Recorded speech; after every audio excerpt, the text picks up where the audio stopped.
Ce qu'il faut que les victimes de dommages corporels puissent garder en tête, c'est que vous ne ressortirez jamais d'une expertise médicale avec le montant d'une somme que vous pourriez réclamer en réparation de vos préjudices.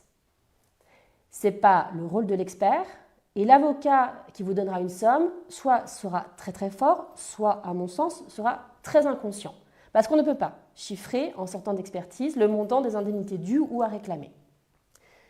L'objectif lorsque l'on sort d'une expertise médicale, c'est d'avoir, en matière d'accidents médicaux encore une fois, un avis sur la qualité de la prise en charge, l'identité du débiteur à l'indemnisation, c'est-à-dire l'identité de la personne que l'on va pouvoir aller rechercher pour demander la réparation de vos préjudices, et puis évidemment l'évaluation de vos préjudices, selon la nomenclature d'un TILAC, avec un expert qui ne va pas fixer donc de somme d'argent, mais qui va décrire votre situation en fonction de certains postes de préjudice, qui va parfois évaluer vos préjudices sur des échelles de valeur. Je pense notamment aux souffrances endurées.